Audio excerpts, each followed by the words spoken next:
bien-aimés frères et sœurs, Envie de dire bye bye à l'opale, le vide présent, c'est les bandes encore centrales, le vide une visible. grâce Avec toutes ces terres, elles s'adaptent que le aux différentes Seigneur zones. nous accorde ce soir pour nous réunir autour de sa table. Comme nous l'avons dit et nous l'avons entendu mercredi, lorsque nous avons médité la 4e béatitude, heureux ceux qui ont faim et soif de la justice, car ils seront rassasiés. Si ce soir, nous avons réellement faim et soif de la parole de Dieu, le Seigneur va réellement nous rassasier. Car ne peuvent être nourris et ne peuvent se rassasier que ceux qui expriment réellement le besoin. Et qui ne l'expriment pas seulement, mais qui ressentent réellement en eux le vide, le besoin de la parole de Dieu. Voilà pourquoi ceux qui sont rassasiés, c'est ceux qui ont faim et soif. C'est-à-dire eux-mêmes sont conscients que nous avons faim, nous avons soif. Et que cette faim et cette soif leur donnent le besoin d'aller chercher la nourriture nécessaire, le breuvage nécessaire pour pouvoir assouvir leur faim, étancher leur soif. S'il en est ainsi, le Seigneur qui continue toujours à frapper à la porte de notre cœur, et que si nous lui ouvrons les portes de notre cœur ce soir, il entrera. Et c'est lui qui amène la nourriture. Quand le Seigneur frappe, et il dit, celui qui ouvre, j'entrerai chez lui, et je souperai avec lui. Il ne vient pas pour que nous puissions lui servir notre repas, non. Lui, il frappe, il a la nourriture avec lui. Il a le breuvage avec lui. Il entre pour nous servir et que nous puissions manger avec lui. C'est lui qui amène la parole. C'est lui qui amène le pain de vie. C'est lui qui amène l'eau vive. Il est au rendez-vous aujourd'hui. Soyons tout simplement à l'écoute. Que le Seigneur vous bénisse richement là où vous êtes et vous accorde sa paix après une journée encore de labeur pour chacun et chacune de nous, que ce soit le travail, l'école ou d'autres démarches. Même ceux qui sont restés chez eux à la maison, ils ont travaillé, ils ont bougé. Que le Seigneur accorde le repos à chacun de nous et que ce moment soit un moment de grâce pour toutes et tous. Nous allons commencer ce culte en chantant un premier cantique à la page 24. Ils étaient 120 fidèles, comme aujourd'hui nous pouvons être réunis, même si nous ne sommes pas ensemble physiquement, mais par l'esprit nous sommes ensemble. Et si nous sommes des mêmes accords comme ceux qui ce jour-là étaient dans la chambre haute à Jérusalem, eh bien la promesse de notre Dieu s'accomplira. Il leur avait dit, restez à Jérusalem pour attendre la promesse du Père qui était de leur envoyer l'Esprit de Dieu, le Consolateur. Et il nous a dit, là où il y a 2 ou 3 qui sont réunis en mon nom, je suis au milieu d'eux. Alors, soyons unis, soyons de même accord, et bien il sera au milieu de nous, selon sa promesse. Ils étaient 120 fidèles, c'est à la page 24. Ils étaient 120 fidèles.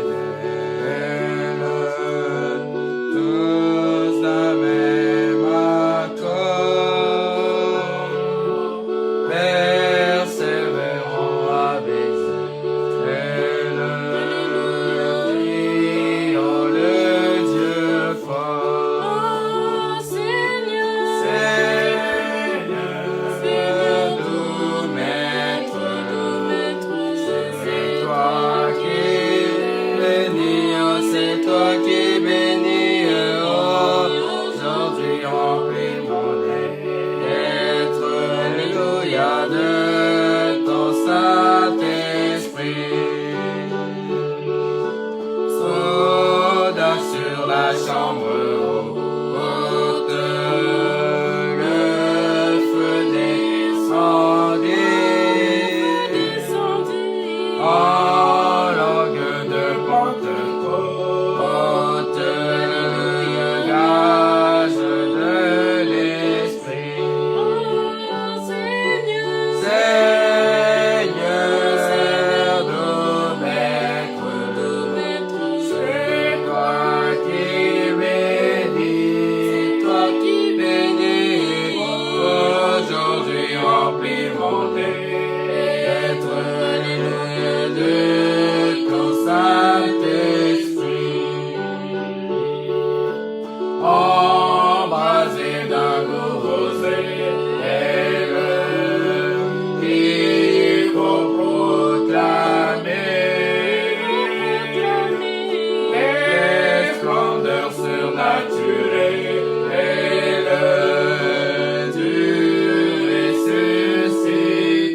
que cette glorieuse promesse qui s'est accomplie le jour de la Pentecôte à Jérusalem s'accomplisse pour nous encore aujourd'hui. Que l'Esprit Saint de Dieu descende sur chacun de nous ce soir et nous conduise tous, que ce soit dans les cantiques que nous chantons, que ce soit dans la prière que nous allons faire. N'oubliez pas que par des soupirs inexprimables, l'Esprit intercède pour nous, parle au travers de nous à Dieu. Nous allons chanter encore le cantique juste à côté, page 25.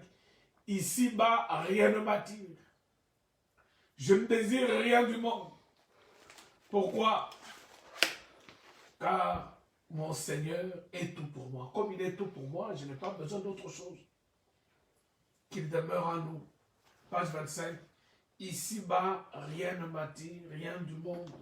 Je ne désire rien, rien du monde.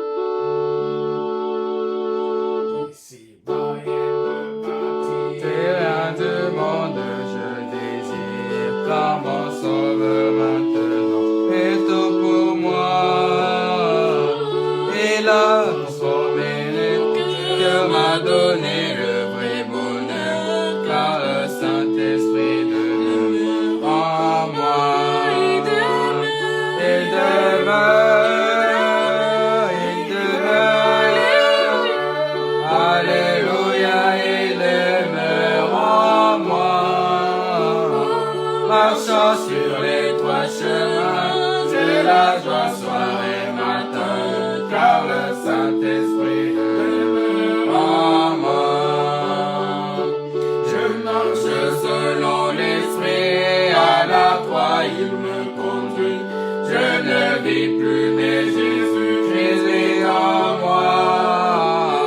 Je suis fils du Dieu vivant, je m'avance au triomphant, car le Saint-Esprit demeure en moi. Il demeure, il demeure, il demeure, alléluia, il demeure en moi. Marchant sur les trois chemins, j'ai la joie soir et matin, car le Saint-Esprit demeure en moi. Rafraîchi par sa présence, fortifié par sa puissance, mon seul but est de servir Jésus mon roi. Je vais ton armure sainte, je combats Satan sans crainte, car le Saint-Esprit demeure en moi. Il demeure, il demeure,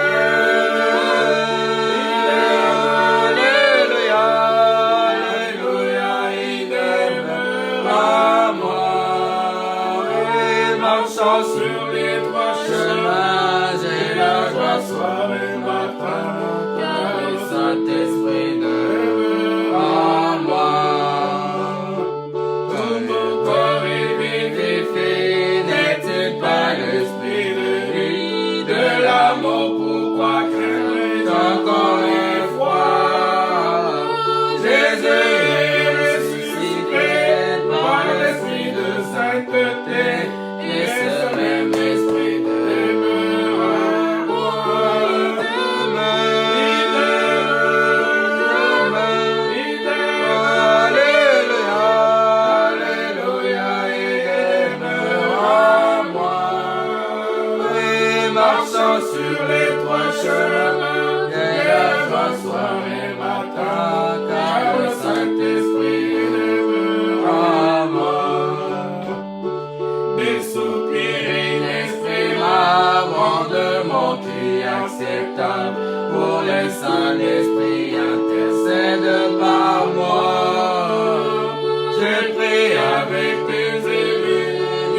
Oui, notre corps, il est l'esprit de vie.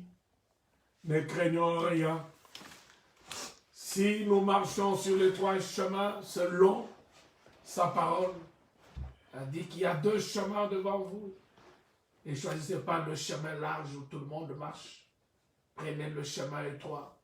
Il y a deux portes devant vous. Ne prenez pas la porte vaste où tout le monde, par où tout le monde entre. Allez vers la porte étroite. Et là, dans cette porte étroite, sur ce chemin étroit, nous devons avoir la joie en marchant, car le Saint-Esprit demeure en nous pour nous fortifier, pour nous éclairer et pour nous accompagner dans cette marche. Et cette marche, c'est vers où? Vers notre cité céleste. Est-ce que tu connais cette cité? Connais-tu cette cité? Nous allons chanter ce merveilleux cantique. C'est la page 13. Cette cité où tout est clarté, où les pèlerins et les voyageurs, les étrangers sur la terre, où ils iront, la cité bénie, où tout est félicité. Heureux! Et je vous ai dit, les béatitudes renvoient à la félicité suprême que nous aurons en ce jour-là. Heureux, heureux, heureux, parce qu'ils posséderont la terre, parce qu'ils hériteront la terre. Le royaume des cieux est à eux. Ils seront rassasiés, ils seront consolés, ils obtiendront miséricorde. Tout cela, c'est dans la cité bénie de Dieu que nous allons l'expérimenter. Mais le Seigneur a dit, mais si nous demeurons dans sa parole, même sur la terre, nous pouvons expérimenter cela. Le bonheur, cette félicité suprême, nous pouvons déjà l'expérimenter sur la terre. Connais-tu cette cité? La cité. C'est la page 13. Connais-tu cette cité, la cité céleste, dans ses murs tout éclaté, plus d'ombre funeste, pèlerins et voyageurs, ici-bas, dans la douleur, toujours ce trésor nous reste, la cité céleste, pèlerins et voyageurs, ici-bas, dans la douleur, toujours ce trésor nous reste, la cité céleste.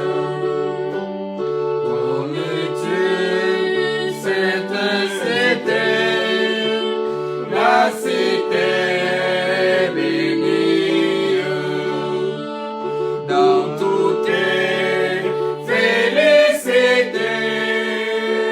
sublimes bonnet, l'agneau seul et son soleil, et son éclat sans pareil, illumine et vérifie la cité bénie, l'agneau seul et son soleil, et son éclat sans pareil, illumine et vivifie la cité bénie, d'or de perles et d'azur, et notre patrie. Connais-tu le fleuve pur, l'arbre de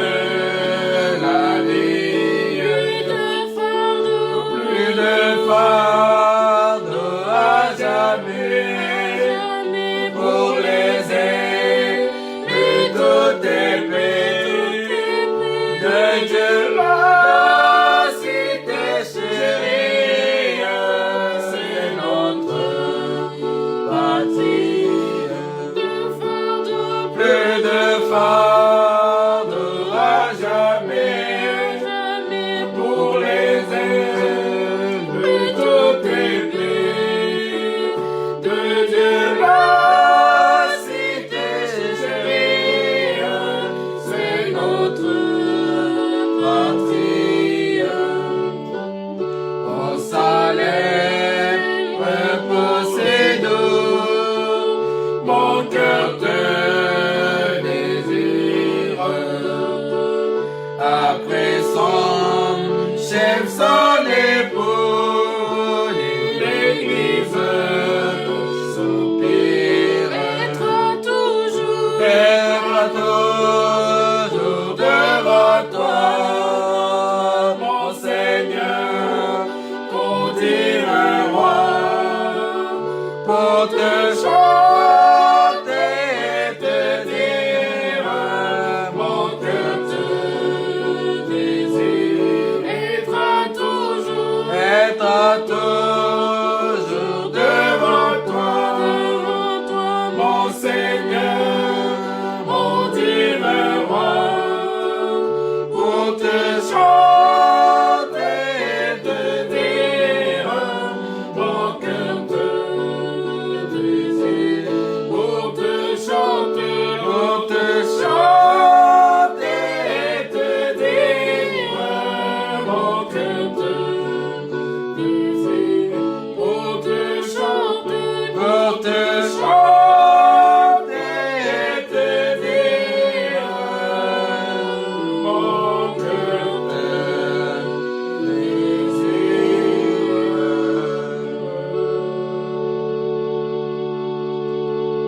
Amen. Est-ce que notre cœur le désire ce soir? Si il le désire réellement, eh bien, il se fera voir, écouter, rencontrer, toucher par toute celle et tout celui qui a ce désir dans son cœur. Nous allons prendre nos Bibles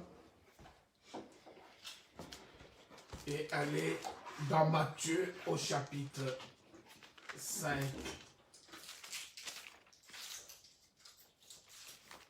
Et nous allons prendre le verset, je pense, 7, si je ne m'abuse pas. C'est le verset 7. Et nous chanterons dans la prière, miséricorde insondable. C'est à la page 50 pour ceux qui ont les recueils de notre assemblée. Miséricorde insondable. Nous allons dire à notre Dieu, Seigneur, je viens à toi tel que je suis. Prends-moi tel que je suis. C'est toi qui changes, c'est toi qui transforme, c'est toi qui sanctifie, c'est toi qui purifie, c'est toi qui lave, c'est toi qui pardonne, c'est toi qui donne toutes choses. Je viens tel que je suis. Prends-moi et donne-moi ce dont j'ai besoin. Et ce dont j'ai besoin, c'est de Dieu lui-même. Matthieu au chapitre 5, verset 7. Heureux les miséricordieux, car ils obtiendront miséricorde. Amen. Voilà. En guise d'introduction, je voudrais d'abord éclaircir, préciser quelque chose. Faisons attention, bien-aimés. La miséricorde, ce n'est pas le pardon. Même si les deux se rejoignent quelque part. J'accorde miséricorde, j'accorde mon pardon, ça peut se dire. Mais attention, la miséricorde se rapproche davantage de la compassion que du pardon. La miséricorde, c'est lorsque la misère d'autrui, c'est-à-dire la misère dans laquelle se trouve un proche à moi, un frère, une soeur, cette misère me touche mon cœur, et cela me donne ce sentiment de compatir à sa misère et de ne pas lui tenir rigueur de la cause qui a causé, en fait de la cause qui a provoqué sa misère. Cela veut dire ceci. Lorsqu'on a fait quelque chose de mauvais et qu'on ressent en soi le sentiment de culpabilité, on sent qu'on est misérable parce qu'on marche, parce qu'on mène une mauvaise vie, parce qu'on commet des actes répréhensibles, parce qu'on a peut-être fait quelque chose de mal et nous nous sentons coupables. Et notre culpabilité nous dit, nous méritons la condamnation. Nous méritons le châtiment. Nous méritons la mort. Et que la personne à qui nous avons fait du mal, au lieu de nous condamner, en voyant notre misère, en considérant que ce que nous avons fait et le sentiment de culpabilité que nous avons en nous, crée en nous de la misère, au lieu de nous tenir rigueur de notre faute pour exiger notre condamnation, au contraire, la misère dans laquelle nous nous trouvons, c'est-à-dire le sentiment de culpabilité qui est en nous et qui nous rend misérables à cause du châtiment que nous attendons, à cause de la condamnation que nous attendons, lui, au lieu maintenant de nous donner ce châtiment, au contraire, notre misère le touche et il nous accorde son pardon. Il ne regarde pas à ce qui a provoqué notre misère. C'est cela. La miséricorde insondable de Dieu, c'est que nous avions fait mal. Nous avons fait mal. Mais au lieu de nous tenir rigueur du mal que nous avons fait, il voit que ce mal nous rend misérables. Nous sommes misérables parce que, à cause de ce mal, tout ce qui nous attend, c'est la condamnation, c'est le jugement, c'est la mort. Mais au lieu de cela, Dieu est touché par notre misère. Et nous accorde son amour. Et il oublie le mal que nous avons fait. C'est ça la miséricorde. Lorsqu'un frère, une sœur, vous a fait mal, et que vous considérez qu'à cause de ce mal, lui-même, tu vois que dans ton frère, dans ta soeur, il y a la misère, que le frère souffre du mal qu'il a fait. Au lieu de lui tenir rigueur, tu lui accordes la miséricorde. C'est ça la miséricorde. C'est regarder la misère de l'autre et ne pas lui tenir rigueur du mal ou de la faute qu'il a commise. C'est différent du pardon. Tu peux pardonner quelqu'un sans participer à sa misère, sans même si la personne, il a fait quelque chose, mais tu sens qu'il n'est même pas misérable, ça ne lui dit rien. Ça ne lui dit rien, il est là, il a fait quelque chose. Mais toi, tu pardonnes. Tu pardonnes la faute qu'il a faite. Mais la miséricorde, c'est quelque chose de très profond. C'est-à-dire, tu es touché en toi par la misère que ressent le frère ou la sœur à cause de la condamnation qu'il attend. Mais à la place de la condamnation, c'est la miséricorde, c'est-à-dire la compassion. Je lui accorde la miséricorde. C'est-à-dire, je participe à sa misère. C'est ça la miséricorde de notre Dieu.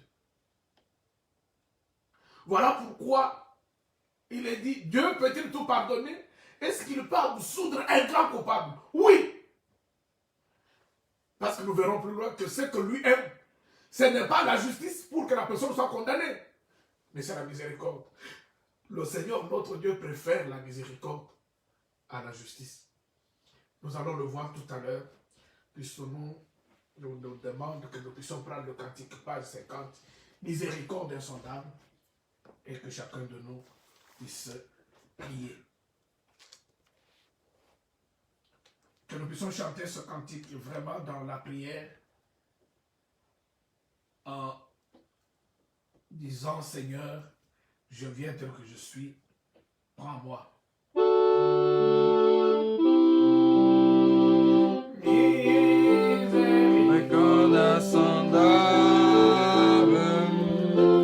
Dieu peut-il tout pardonner? Absoudre ses grands coupables et mes péchés oubliés. Jésus, je viens. Jésus, je viens. Je viens à toi, tel que je suis. Je viens à toi. Jésus, je viens. Je viens à toi, tel que je suis. Prends-moi. Longtemps j'ai loin de sa face, provoqué son saint courroux. Fermez mon cœur à sa grâce, laissez le sien devant toi. Jésus, je viens à toi, tel que je suis. Je viens à toi. Jésus, je viens à toi, tel que je suis. Prends-moi. Oh Jésus, à toi je cède. Je veux être libéré de ton péché qui m'obsède, être à jamais délivré. Jésus, je viens à toi, tel que je suis. Je viens à toi. Jésus, je viens à toi, tel que je suis. Prends-moi. Alléluia, plus de doute. Mon fardeau m'est enlevé. Pour le ciel, je suis en route, heureux pour l'éternité. Jésus, je viens à toi, tel que je suis. Je viens à toi. Jésus, je viens à toi, tel que je suis. Prends-moi. Jésus, je viens à toi, tel que je suis. Je viens à toi. Jésus, je viens à toi, tel que je suis.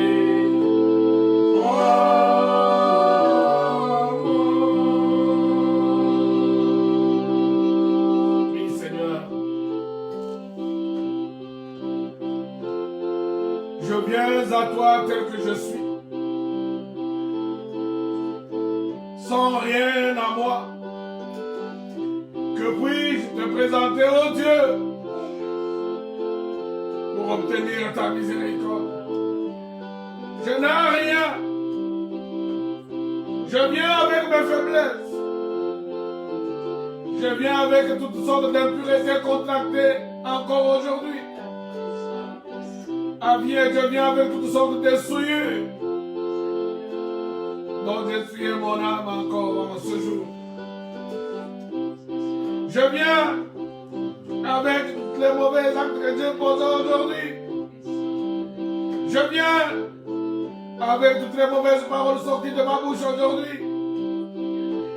Je viens avec toutes les pensées perverses, tortueuses, monstrueuses que j'ai eues dans mon cœur aujourd'hui. Je viens avec mes sentiments de méchanceté, de rejet, de haine et de rancune. Je viens, oh Dieu, avec toute ma misère, avec toute ma culpabilité. Je viens implorer ta miséricorde et ton pardon. Je viens afin que toi qui l'as, tu puisses me laver. Je viens afin que toi qui purifies, tu puisses me purifier. Je viens afin que toi qui sanctifies, tu puisses me sanctifier. Mais qu'est-ce que tu y as, oh Dieu, pour me laver? Qu'est-ce que tu y as, oh Dieu, pour me purifier? Qu'est-ce que tu y as, oh Dieu, pour me sanctifier? Tu n'as que ta parole, oh Dieu. C'est ta parole qui l'a. C'est ta parole qui purifie. C'est ta parole qui sanctifie. Et c'est elle que je suis venu chercher, oh Dieu. Me voici réunis avec mes frères et mes soeurs pour t'écouter.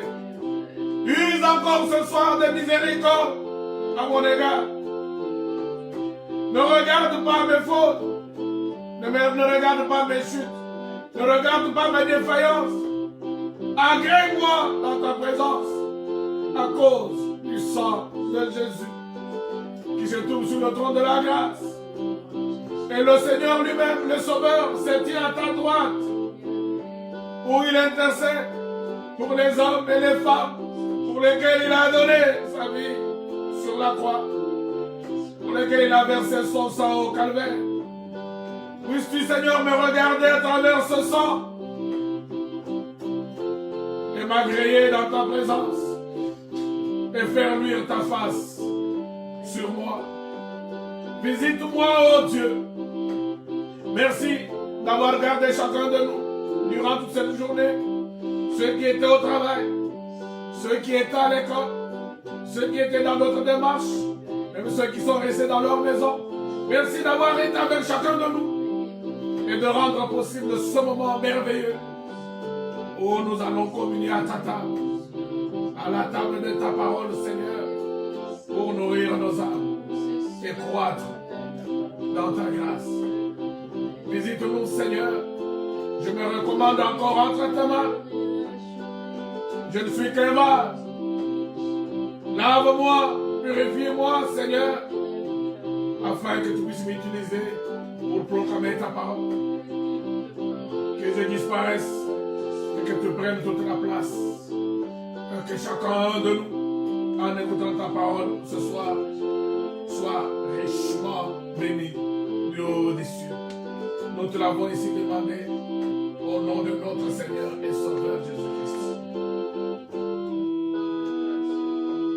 À toi, notre glorieux Christ, notre roi, Christ notre roi, à toi, notre glorieux Christ,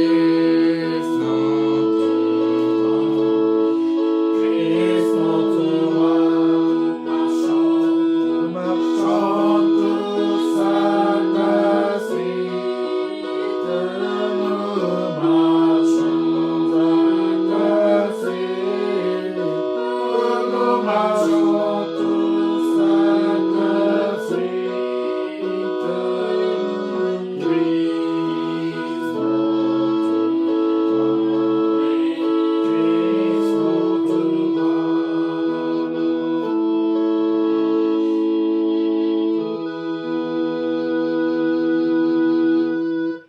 Que le Seigneur vous bénisse.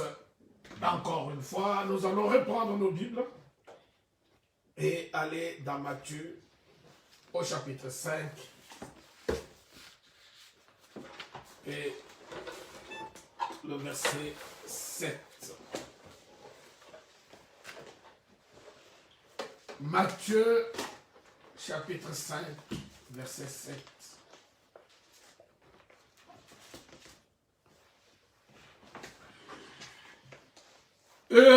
les miséricordieux, car ils obtiendront miséricorde. Et tout à l'heure, dans l'introduction, je vous ai expliqué ce qu'on appelle miséricorde. Il ne peut pas y avoir pardon sans miséricorde.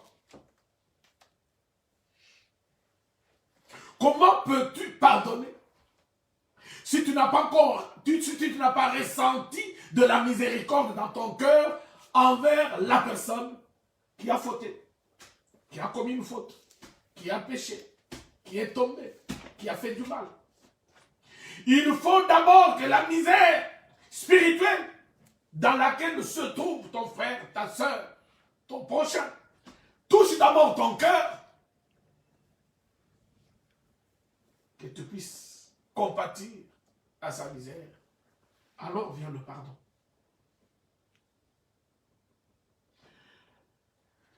Je vais vous donner un exemple. C'est un exemple biblique. Prenons Matthieu chapitre 18.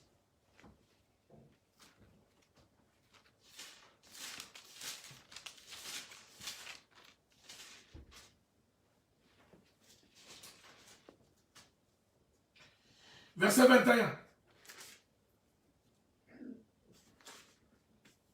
Matthieu chapitre 18, verset 21. Alors Pierre s'approcha de lui et dit, Matthieu 18, verset 21 et suivant, Seigneur, combien de fois pardonnerai-je à mon frère lorsqu'il péchera contre moi? Sera-ce jusqu'à cette fois? Jésus lui dit, je ne te dis pas jusqu'à cette fois, mais jusqu'à 70 fois cette fois. Je ne vais pas m'appesantir là-dessus. Verset 23, c'est pourquoi le royaume des cieux est semblable à un roi qui voulut faire rendre compte à ses serviteurs. Quand il se mit à compter, on lui en amena un qui devait 10 000 talents. Comme il n'avait pas de quoi payer, son maître ordonna qu'il soit vendu, lui, sa femme, ses enfants et tout ce qu'il avait, et que la dette soit acquittée. Le serviteur, se jetant à terre, se prosterna devant lui et dit, Seigneur, aie patience envers moi et je te payerai tout. Maintenant, écoutez le verset 27. Ému de compassion, là, c'est la miséricorde. Pourquoi? Ce serviteur avait contracté une dette. Par sa faute, il n'avait pas remboursé. Et le roi dit qu'on le mette en prison. Pas seulement lui, même sa femme et ses enfants, toute sa famille. Et le voilà suppliant, reconnaissant. C'est ça. Dans la miséricorde, il y a d'abord la part de la personne qui obtient miséricorde. C'est cette reconnaissance que j'ai mal fait. Je suis misérable. Je mérite la prison. C'est-à-dire ce serviteur-là méritait d'aller en prison. Parce qu'il n'avait pas payé. À terre échue. À l'échéance, il n'a pas payé. Donc, la sanction, le châtiment, la condamnation, c'est la prison. Mais il reconnaît qu'il a mal fait. Il reconnaît qu'il est misérable. Il reconnaît, oui, je mérite la prison. Mais, il dit au roi, accordez-moi un délai. Délai de paiement. Pas plus tard qu'avant-hier, je ne sais pas si c'est avant-hier ou au mardi, j'étais à une audience où je suis allé plaider pour une personne, pour des personnes qui devaient de l'argent. Beaucoup d'argent. Mais ils n'avaient pas payé. Et Et le temps est passé, et la dette s'est aggravée, s'est aggravée, s'est aggravée. Mais ce qui était bien, c'est qu'ils reconnaissaient qu'ils avaient cette dette, qu'ils devaient la payer. Ils reconnaissaient ça. Et devant le juge, j'ai plaidé pour dire au juge, ils reconnaissent le bien fondé de cette dette. Ils savent qu'ils ont mal fait de ne pas avoir payé. Mais maintenant, regardez leur revenu, regardez leur charge. Si vous leur demandez de payer tout maintenant, qu'est-ce qu'ils vont devenir? Je vous demande de leur accorder des délais de paiement. Vous puissiez étaler le remboursement de cette dette sur plusieurs mensualités pour leur permettre de faire face aux autres charges qu'ils ont. Espérons que le juge va écouter et qu'il va le faire. Mais notre Dieu à nous ne s'arrête pas là. Le serviteur dit, donnez-moi, prenez de la patience, donnez-moi des délais, je vais payer. Mais le roi, au lieu de lui accorder ces délais pour qu'il paye, non, il est ému de patience, c'est ça la miséricorde. User de miséricorde, c'est finalement compatir. Et maintenant vient le pardon. Le maître de ce serviteur le laissa aller et lui remit sa dette. C'est-à-dire, en lui remettant la dette, il lui pardonne. Mais le pardon est venu après la miséricorde. Après avoir compris la misère de la personne qui se trouvait devant lui. Dieu a usé de miséricorde envers nous. En regardant la misère dans laquelle nous étions à cause de notre culpabilité. Nous méritions, comme ce serviteur, d'aller aussi en prison de la mort. Le châtiment était là. Mais la miséricorde de Dieu est allée plus loin que ce que nous lisons. Parce que le châtiment qui nous était réservé, Dieu, lui, l'a pris. C'est comme si ce roi allait en prison à la place de son serviteur. Pourquoi? Dieu, en regardant, il n'a pas regardé à la faute. Il a vu la misère de notre culpabilité. Il a été ému de compassion à cause de son grand amour pour nous. C'est ce qu'il est venu. Pour nous accorder son pardon que nous n'avons pas demandé. Maintenant, pour comprendre, les miséricordieux, car ils obtiendront miséricorde, c'est la suite maintenant de cette histoire que vous allez maintenant, qui va vous faire comprendre maintenant la béatitude, la 5e. Donc, verset 27, ému de compassion, le maître de ses serviteurs le laissa aller et lui remit la dette. Maintenant, verset 28. Après qu'il ne fut sorti, ce serviteur rencontra un de ses compagnons qui lui devait 100 deniers. Il le saisit et l'étranglait en disant, paye ce que tu me dois. Regardez la différence. Le roi, avec ce serviteur, lui, il n'a pas usé de violence envers ce serviteur. Il l'a appelé. Il a seulement ordonné qu'on l'arrête, qu'on le mette en prison. Celui-là s'est mis à genoux, il a commencé à pleurer pour demander des délais de paiement.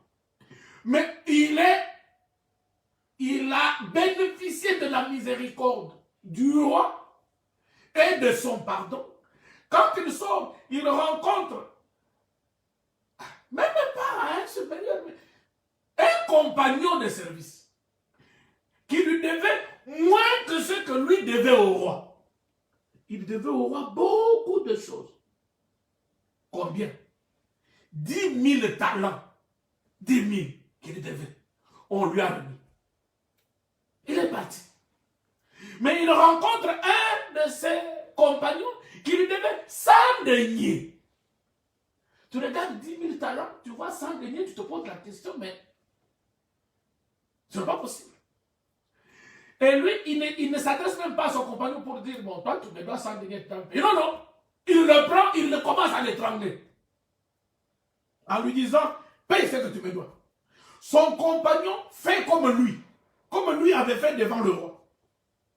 Son compagnon se jetant à terre, comme lui s'était jeté à terre devant le roi, le supplier comme lui avait supplié le roi, disant, aie patience envers moi, comme lui avait demandé aussi des délais de paiement au roi, et je te payerai comme il avait dit. Maintenant, regardez que lorsqu'on n'a pas de miséricorde, on ne peut pas pardonner.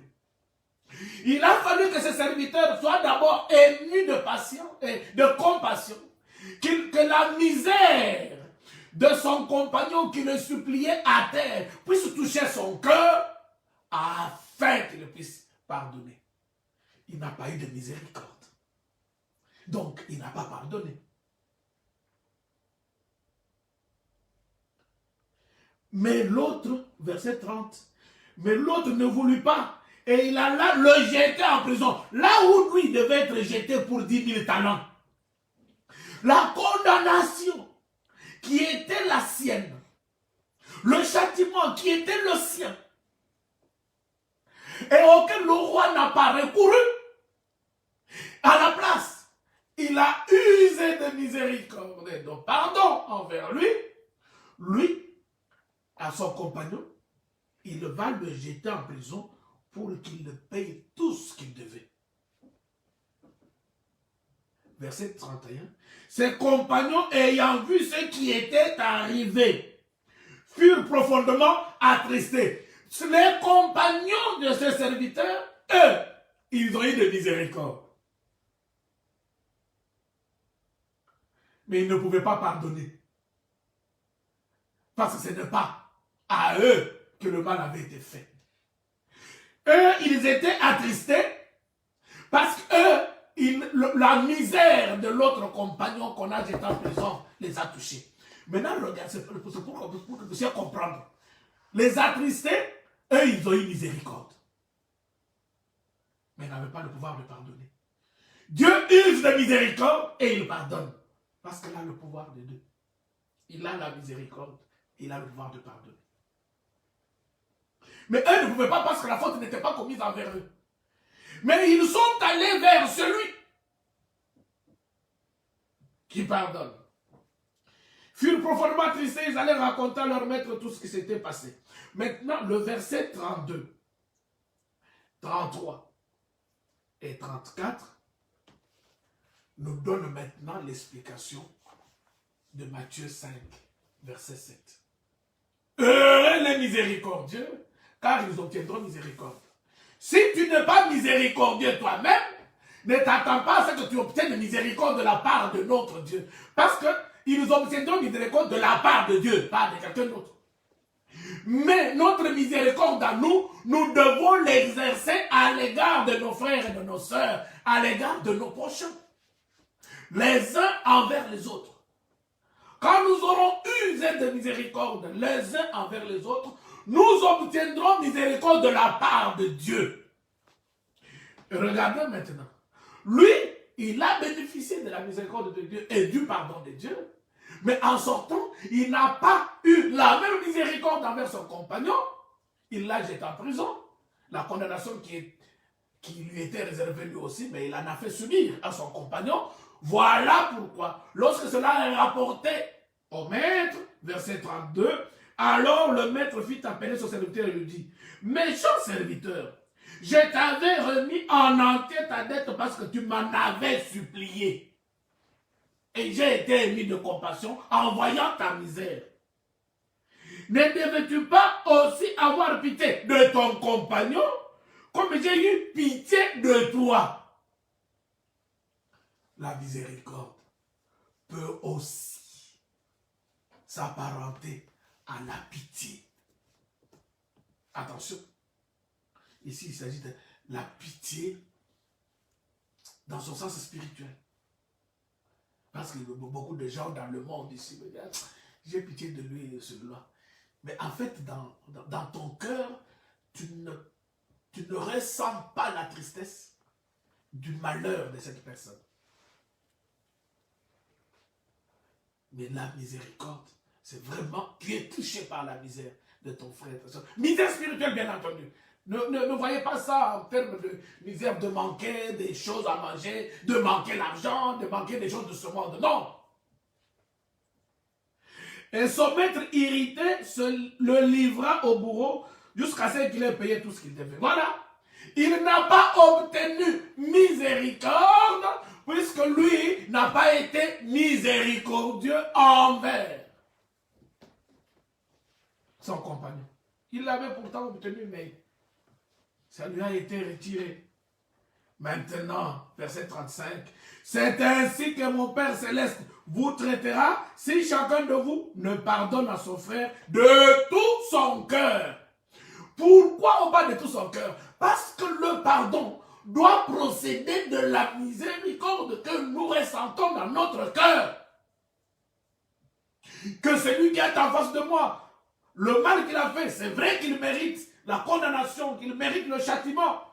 Mais la condamnation, c'est une misère, c'est une souffrance pour ton frère.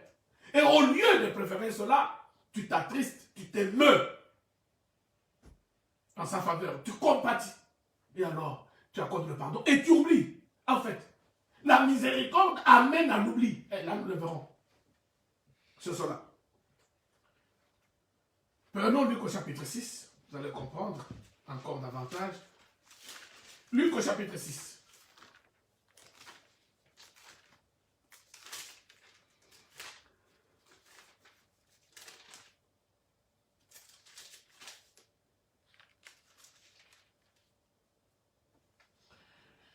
Mais, verset 35.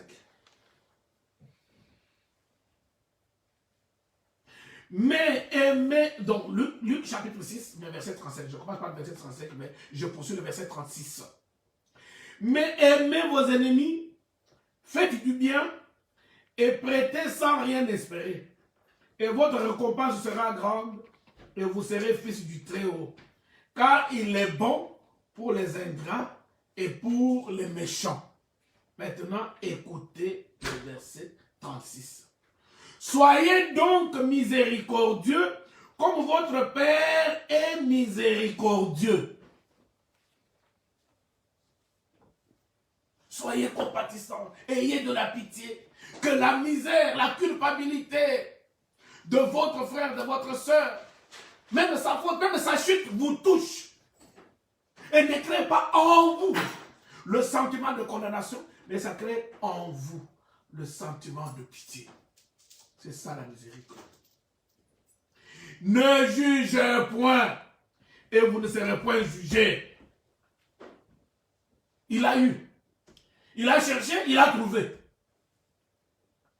Je lui avais dit. Il a toujours été comme ça. On lui avait dit, tu es en train de juger. Ton frère est tombé, ta soeur est tombée, ton frère, ta soeur a fauté. Il est dans la misère. Miséricorde. Ne jugez pas. Ecclésiaste dit, nous bronchons tous d'une manière ou d'une autre. Nous avons toujours tendance à voir les fautes des autres. Peut-être, vous savez, la vie a plusieurs aspects. La vie a plusieurs aspects.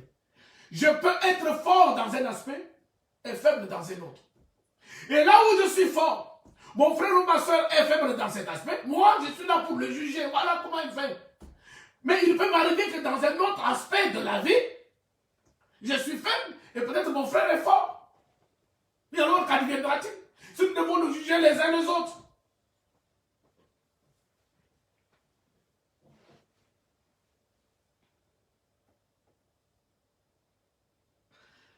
Ne condamnez point et vous ne serez point condamnés.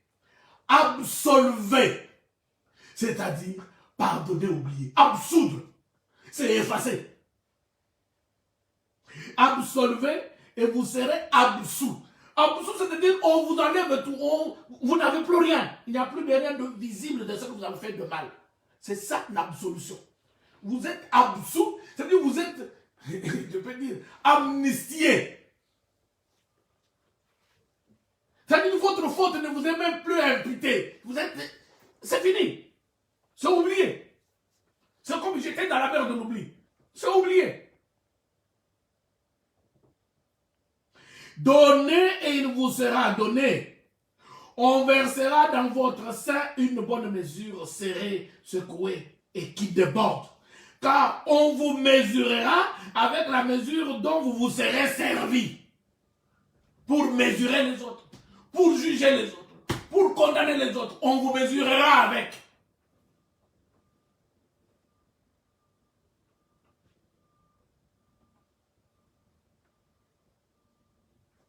Tu peux être bon, tu ne voles pas.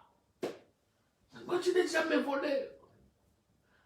Entre-temps, dans un autre aspect, tu es un hypocrite.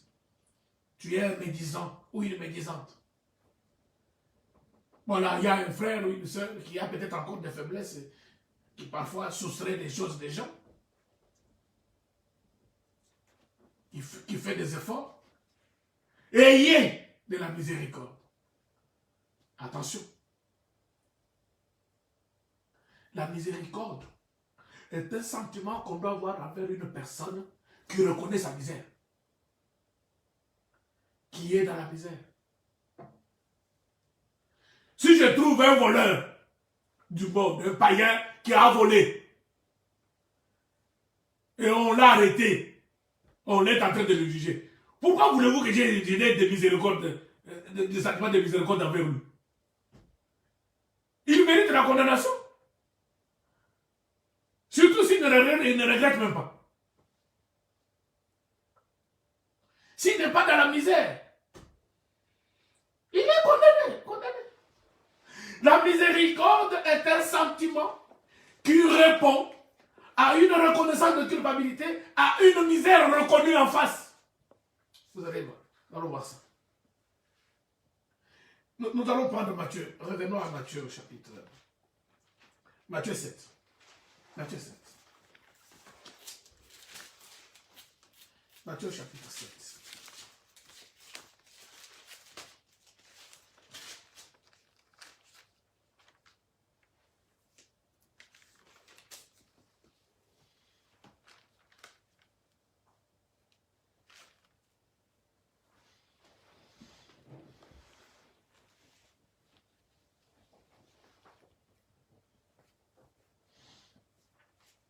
Verset 1. Ne juge point, afin que vous ne soyez point jugés. Car on vous jugera du jugement dont vous jugez, et l'on vous mesurera avec la mesure dont vous mesurez. Et au verset 12, je suis au chapitre 7 de Matthieu, verset 1 et 2, je vais au verset 12, pour lier le verset 12 aux deux premiers versets. Tout ce que vous voulez que les hommes fassent pour vous, faites-le de même pour eux, car c'est la loi et les prophètes. Lorsque vous avez fait quelque chose de mal, et vous le reconnaissez, et vous le regrettez, et vous voulez qu'on vous comprenne, qu'on vous pardonne, faites de même. Comprenez que les autres ont aussi des faiblesses. Ils peuvent aussi tomber. Ils peuvent aussi trébucher. Ils peuvent aussi tâtonner. Nous en avons tous des faiblesses. Chacun dans un secteur. Peut-être pas dans le même aspect de la vie, dans le même secteur de la vie, mais chacun a ses faiblesses. Peut-être chacun a sa manière. Mais quand lorsque chacun tombe dans ses faiblesses, et j'ajoute ça, c'est le plus important, et que lui-même, la personne est dans la misère, parce qu'il reconnaît sa culpabilité. Ne le condamnons pas, ne le jugeons pas, ayons de la miséricorde. Et oublions. Ayons de la miséricorde. Et oublions. Heureux les miséricordieux, car ils obtiendront miséricorde. Nous allons prendre Luc au chapitre 10. Reprenons encore Luc au chapitre 10.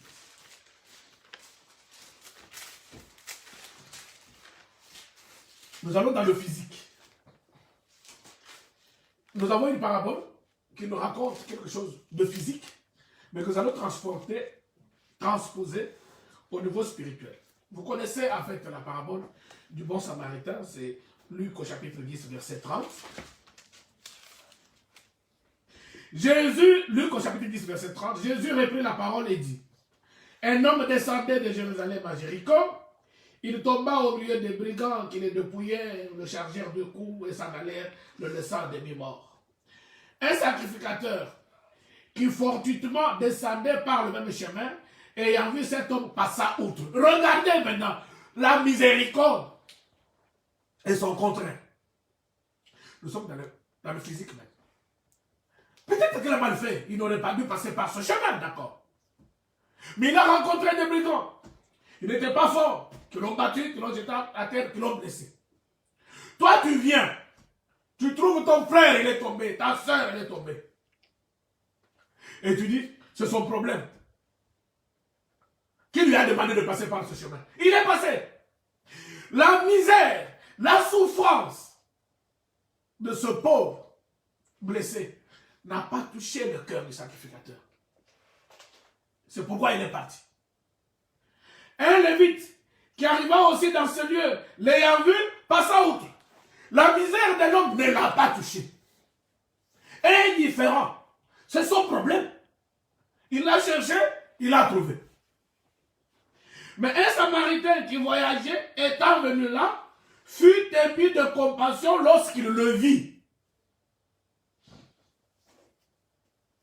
Il s'approcha. Est-ce que vous voyez la même phrase que dans Matthieu au chapitre 18? Lorsque nous avons parlé du roi qui a remis la dette au serviteur qui lui devait de l'argent, c'est écrit lorsque le serviteur l'a supplié, lui a demandé de la patience, qu'il lui donne du temps pour qu'il puisse rembourser la dette. C'est écrit dans Matthieu au chapitre 18 que le roi, ému de compassion, il a laissé le serviteur s'en aller, lui a remis sa dette. Les mêmes termes sont utilisés ici. Lorsque le Samaritain trouve ce pauvre blessé sur la terre et au sol, parce qu'il a été attaqué, c'est écrit ému de compassion. C'est ça la miséricorde. Ému de compassion, c'est ce qui l'amène maintenant à agir. Il faut d'abord ressentir la miséricorde en soi pour agir. Si on ne l'a pas, on ne peut pas agir en faveur de la personne. Et donc, il fut ému de compassion lorsqu'il le vit. Et le verset 34, il s'approcha et banda ses plaies en y versant de l'huile et du vin. Puis il le mit sur sa propre monture, le conduisit à une hôtellerie et prit soin de lui. C'est ça ce que nous devons faire les uns envers les autres. Mon frère est tombé, ma soeur est tombée, je l'aide à se relever. Mais je ne le condamne pas, je ne le juge pas, je l'aide à se relever, à continuer la marche.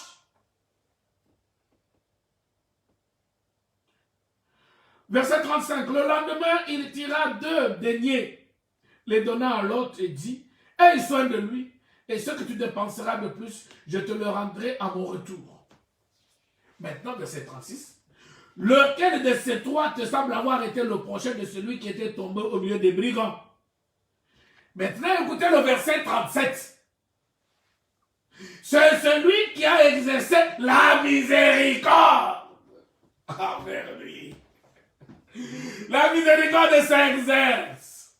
Il a ressenti en lui. Il a été ému de patience et il a exercé la miséricorde envers lui. Il répondit le docteur de la loi et Jésus lui dit, va, toi aussi, fais de même. Est-ce que vous avez compris? Mais regardez là. La miséricorde peut être exercée sans qu'elle l'amène au pardon. J'ai dit ceci. Lorsque la personne a fait du mal et que ce mal-là est tourné contre toi, il faut d'abord être ému de compassion vers la personne qui a fait le mal et qui a fauté, le mal qui t'a fait mal. Mais en regardant sa culpabilité, sa misère, en te disant avec la faute qu'il a commise, il mérite le châtiment, la condamnation.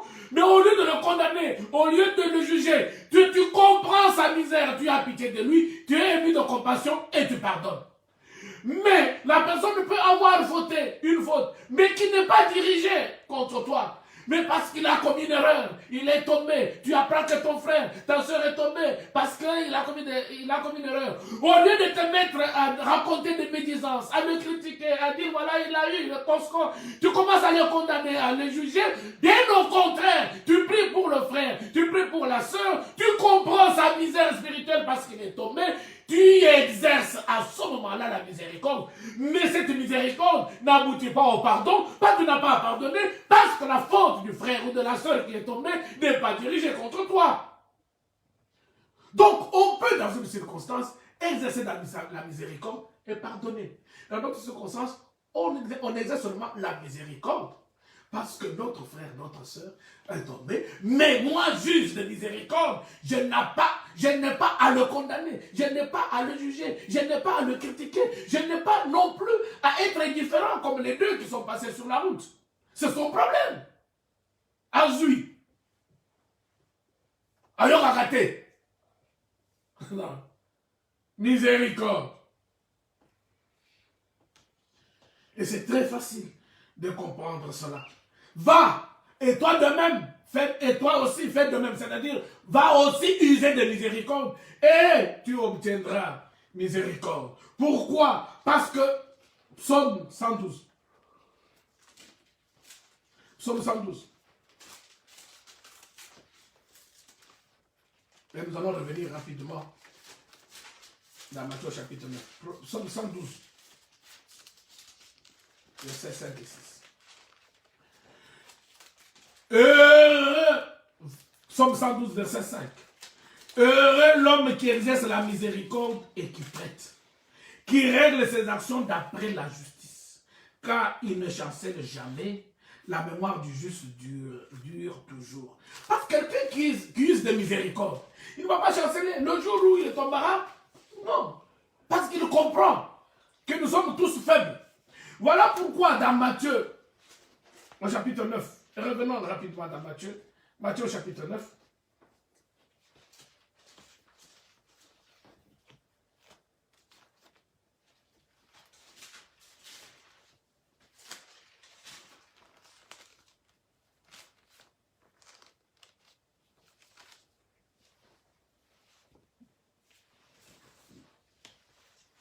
Matthieu chapitre 9, verset 10.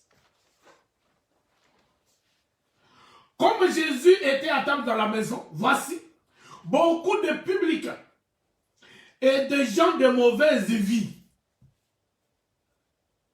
qui marchent dans le désordre comme ça, vinrent se mettre à table avec lui et avec ses disciples. Les pharisiens virent cela et ils dirent à ses disciples, pourquoi votre maître mange-t-il avec les publicains et les gens de mauvaise vie? Jésus, les ayant entendus, leur dit, ce ne sont pas ceux qui se portent bien, qui ont besoin de médecins, mais les malades. Maintenant, écoutez le verset 13. Allez et apprenez ce que signifie je prends plaisir à la miséricorde et non au sacrifice. Je m'arrête d'abord là. Qui sont ceux qui condamnent, qui jugent le Seigneur parce qu'ils mangent avec les publicains et les gens de mauvaise vie? Ce sont ceux, les pharisiens, qui dans le temps font des sacrifices. Des moutons, avec des agneaux, avec des brebis, et qu'ils vont offrir là-bas, ils jeûnent, ils donnent des offrandes, tout ça. Mais qui n'exercent pas la miséricorde envers ceux que eux considèrent comme les gens de mauvaise vie. Les publicains et les gens de mauvaise vie. Mais regardez, ce n'est pas le Seigneur qui a appelé ces gens de mauvaise vie. Il est écrit ceci. Jésus était à table de ce verset 10 dans la maison. Voici beaucoup de publicains, des gens de mauvaise vie, vers. Le vers là se rapporte à la dernière partie du verset 12. La dernière partie du verset 12 dit ceci. Ce ne sont pas ceux qui se portent bien qui ont besoin de médecin, mais les malades. C'est le malade qui va vers le médecin. Parce que le malade reconnaît qu'il est malade. Il est conscient de sa maladie. Et il sait que si je ne vais pas chez le médecin, je suis condamné. Je vais mourir. Les gens de mauvaise vie, les publicains, eux, ils sont conscients de leur misère spirituelle. Ils reconnaissent leur petitesse de vie. Ils reconnaissent leurs péchés. Ils reconnaissent leurs fautes. Et ce sont eux qui prennent la décision d'aller vers Jésus. Ils vont vers lui. Il est à table, nous allons. Parce que eux, ils ont besoin du médecin. Ils vont vers Jésus. Jésus maintenant, l'acte posé par les publicains et les gens de mauvaise vie, c'est une reconnaissance de leur misère. Parce que si ils n'avaient pas reconnu qu'ils étaient des misérables, qu'ils étaient perdus, qu'ils étaient coupables, ils n'iraient pas vers Jésus. Parce qu'il n'y a que les malades qui vont vers le médecin. Voilà ce que Jésus veut dire. S'ils viennent vers moi, c'est qu'ils reconnaissent leur misère. Et parce qu'ils reconnaissent leur misère, donc c'est comme ça que c'est de la miséricorde. Le Seigneur maintenant mange avec eux pour leur dire, je suis ému de compassion, je partage votre misère. Et donc je vais vous aider. C'est ça qu'ils aient de miséricorde.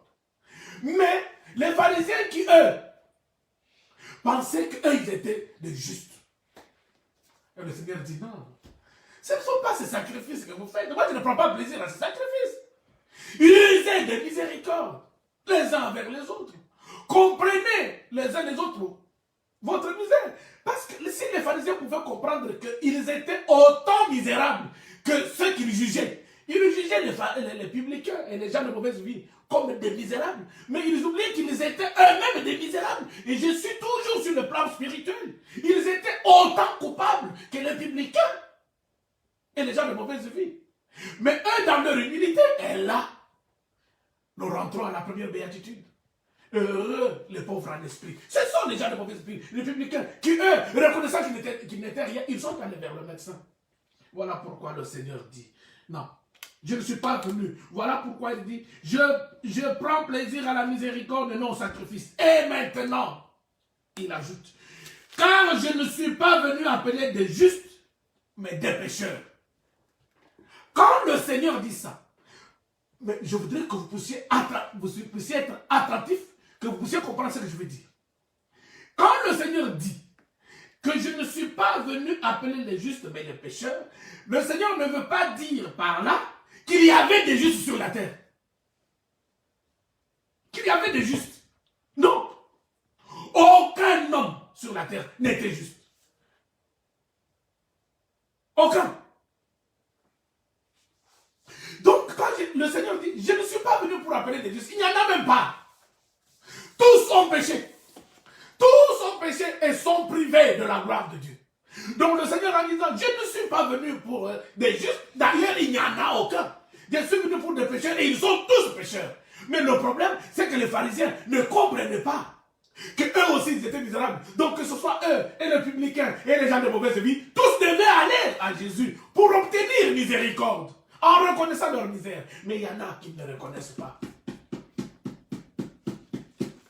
C'est pourquoi ils n'ont pas pu recevoir le Seigneur.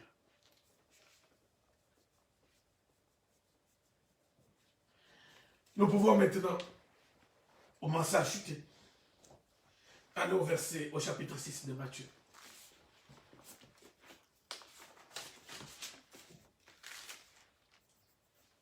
Verset 12. Matthieu chapitre 6, verset 12. Vous connaissez le Notre Père, comme on dit en latin, le Pater Noster. Notre Père. Quand les disciples ont demandé au Seigneur de leur apprendre à prier, vous avez tout ce qui suit, mais il y a « Pardonne-nous nos offenses, comme nous aussi nous pardonnons à ceux qui nous ont offensés. » Je continue. Ne nous induis pas en tentation, mais délivre-nous du mal, car c'est à toi qu'appartiennent dans tous les siècles le règne, la puissance et la gloire. Amen. Maintenant, à partir du verset 14. Si vous pardonnez aux hommes leurs offenses, votre Père Céleste vous pardonnera aussi. Mais si vous ne pardonnez pas aux hommes, votre Père ne vous pardonnera pas non plus vos offenses. Je vous ai dit que le pardon procède de la miséricorde. Tu ne peux pas pardonner si d'abord tu n'as pas eu le sentiment de pitié et de miséricorde dans ton cœur envers la personne qui t'a fait du mal. Le Seigneur dit dans la prière, quand nous prions, nous devons dire, pardonne nos offenses comme nous pardonnons aussi à ceux qui nous ont offensés, qui nous ont fait du mal. Et que je puisse reconnaître que la personne qui m'a fait du mal ne l'a pas fait exprès. Et même s'il l'a fait exprès, je dois reconnaître sa misère spirituelle. Car un enfant de Dieu ne peut pas faire du mal exprès à son frère. Et même si le mal vient d'un païen qui ne connaît pas Dieu, mais il m'a fait du mal, je vous renvoie. Aimez vos ennemis. Même si ce n'est pas un enfant de Dieu, mais c'est un païen qui m'a fait du mal. Je pardonne. À ce moment-là, la misère à laquelle je compatis en lui, ce n'est pas la misère d'être coupable, c'est la misère de ne pas connaître Dieu. Je reconnais que s'il m'a fait du mal, c'est parce qu'il ne connaît pas Dieu. Et parce qu'il ne connaît pas Dieu, il est misérable. Parce que tout homme, toute femme qui ne connaît pas Dieu, c'est un misérable. Il ne sait pas ce qui lui manque réellement. Si quelqu'un qui ne connaît pas Dieu me fait du mal, il me fait du mal parce qu'il ne sait pas d'abord qui je suis. Et parce qu'il ne connaît pas Dieu. S'il connaissait Dieu, il me connaîtrait. Et donc, je dois compatir à sa misère. La misère qui vient du fait qu'il ne connaît pas Dieu. Et il ne sait pas ce qu'il attend. Et donc, je lui pardonne et je prie pour lui. Ayez au milieu des païens une bonne conduite. Afin que ce jour-là, s'il arrive, par grâce, que le Seigneur les visite, qu'il glorifie le nom de Dieu. Qu'ils se disent, ah, nous comprenons maintenant pourquoi il faisait ça. Pourquoi il a fait ça ce jour-là. Ah, c'est à cause de cette grâce que nous venons, nous aussi, d'obtenir aujourd'hui de la part de Dieu. Ce sera bien aimé. Le pardon procède de la miséricorde, ne l'oubliez pas. Mais la miséricorde est aussi un sentiment, une œuvre autonome qui peut s'exercer sans qu'elle aboutisse au pardon si la faute qui a été commise n'est pas dirigée contre nous, mais si le frère se trouve dans une situation de misère spirituelle. Luc 17.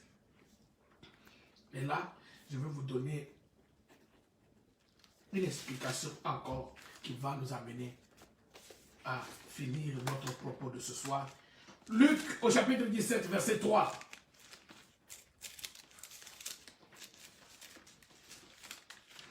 Luc au chapitre 17, verset 3. Prenez garde à vous-même. Si ton frère a péché, reprends-le. Maintenant, écoutez bien. Et s'il ne se repent, pardonne-lui. Bien-aimé, la repentance, c'est la reconnaissance du mal que j'ai fait, le regret profond que j'éprouve dans mon cœur à cause du mal que j'ai fait,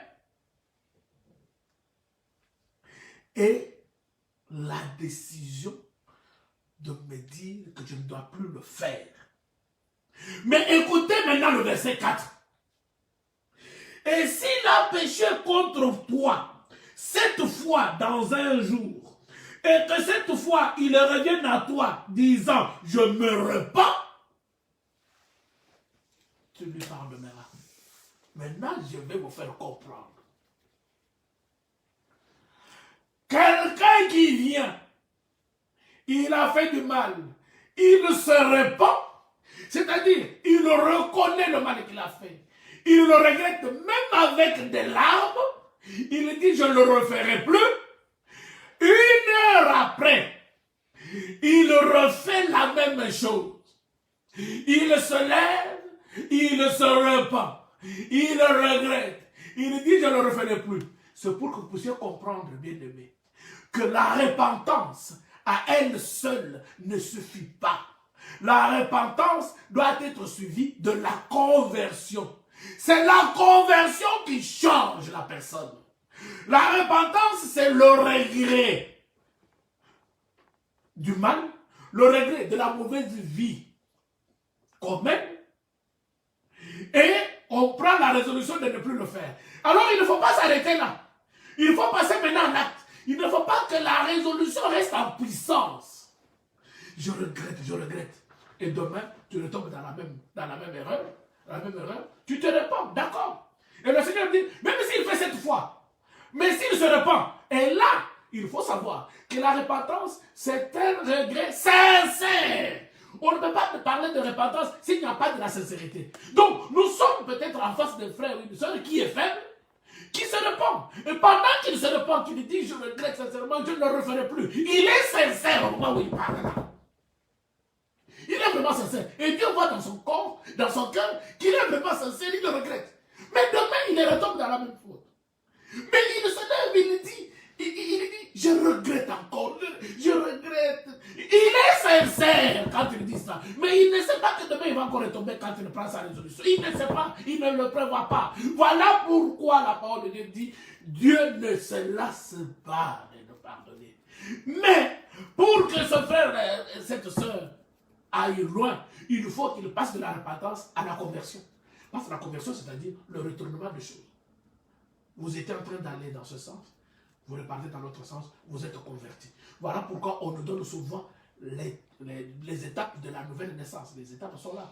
Vous verrez qu'avant la conversion, vous ne pouvez pas vous convertir s'il n'y a pas eu repentance d'abord. Vous allez vous convertir comment? Il faut d'abord reconnaître qu'on vivait mal, ou qu'on vit mal, qu'on a péché, qu'on est faible.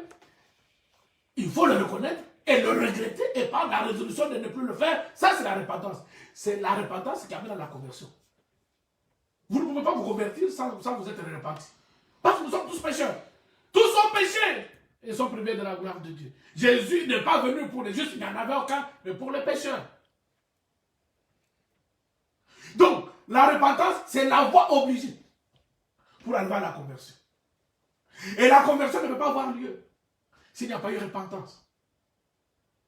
Et une bonne repentance doit aboutir dans la conversion. Sinon, ce sera du rond-point. Tu tournes au même endroit, tu n'avances pas. Voilà pourquoi, lorsqu'un frère se repent, c'est pourquoi je disais que la miséricorde n'est concevable que si en face, il y a reconnaissance de la misère. C'est-à-dire, le frère reconnaît qu'il a fait mal. Mais il ne m'a pas fait mal à moi. Il a mal marché. Il est tombé. J'apprends qu'il est tombé. Mais le frère regrette. Le frère, vraiment, il se repent. La repentance, ce n'est pas qu'il vient me dire. Non. La repentance, ce n'est pas venir dire au frère. La repentance, c'est par rapport à Dieu et par rapport à soi-même. La repentance, c'est une action qui s'est faite entre le pécheur et Dieu. Mais c'est aussi, lorsque le mal qu'on a fait a touché un frère, oui, c'est aussi une action entre le frère qui a fait le mal envers celui qui a été victime du mal. C'est la repentance, ça veut dire il vient reconnaître. Donc, que ce soit l'un ou l'autre, la miséricorde doit venir de la reconnaissance de la misère, de la culpabilité du frère ou de la sœur, et que moi je compatis à cette misère. Et donc je ne condamne pas, donc je ne juge pas, donc je ne suis pas en train de faire des médisances, parce que nous reconnaissons tous que nous sommes faibles, nous sommes en route en tant que pèlerins et voyageurs sur la terre. La terre, le monde, c'est comme un désert que nous traversons, et dans le désert, il y a beaucoup de choses. Nous pouvons trébucher d'une manière ou d'une autre. Peut-être une mauvaise parole peut sortir de notre bouche sans qu'on le sache. Peut-être, on ne sait jamais, un regard peut blesser une personne. Il ne faut pas que nous puissions nous leurrer. Ils ont des miséricordes les uns envers les autres. J'ai fini alors par Éphésiens au chapitre 4 et nous allons chanter ensemble. Remplis-moi chaque jour d'amour. C'est le cantique que nous allons chanter qui va nous conduire dans la prière. Éphésiens au chapitre 4, je vais lire seulement le verset 32 et nous allons chanter ensemble. Remplis-moi chaque jour d'amour afin que je marche avec miséricorde. Soyez bons. Éphésiens chapitre 4, verset 32. Soyez bons les uns envers les autres, compatissants. Et je peux ajouter miséricordieux, vous pardonnant réciproquement comme Dieu vous a pardonné en Christ. Amen. Que le Seigneur vous bénisse tous, mes bien-aimés. Nous allons prendre ce merveilleux cantique. Laisse-moi marcher, Seigneur, par où tu es passé. Lui, il est passé par le chemin de miséricorde. Nous demandons qu'il nous fasse passer par le même chemin en nous remplissant chaque jour d'amour. C'est à la page, pour ceux qui ont les recueils de l'Assemblée de Champigny, c'est à la page 72. À la page 72, remplis-moi chaque jour d'amour. Laisse-moi marcher, Seigneur, par où tu es passé. J'ai ma cause envers le ciel. En donnant la joie aux gens, abandonner, remplis-moi chaque jour d'amour. Remplis-moi chaque jour d'amour, comme je marche avec ton esprit, et laisse-moi marcher toujours avec joie et sourire. Remplis-moi chaque jour d'amour,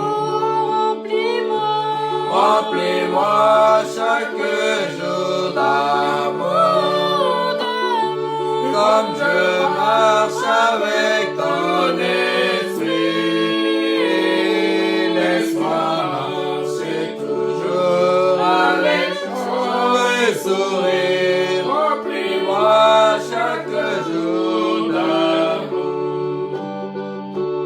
Garde-moi à côté de mon sauveur et guide. Ne me laisse pas dans les ténèbres. Garde-moi du coup et mon âme satisfait. Remplis-moi chaque jour d'amour. Remplis-moi chaque jour d'amour, comme je marche avec ton esprit. Laisse-moi marcher toujours avec joie et sourire. Remplis-moi chaque jour d'amour. Remplis-moi chaque jour d'amour, comme je marche avec ton esprit. Laisse-moi marcher toujours avec toi et sourire. Remplis-moi chaque jour d'amour. Bientôt la fin des courses, la fin de mon voyage. J'habiterai au ciel chez moi. Que je chante toi béni dans les rues pavées d'or. Remplis-moi chaque jour d'amour. Remplis-moi chaque jour d'amour, comme je marche avec ton esprit.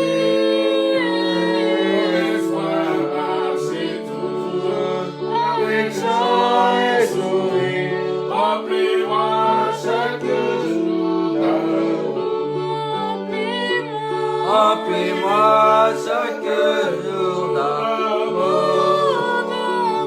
comme je marche avec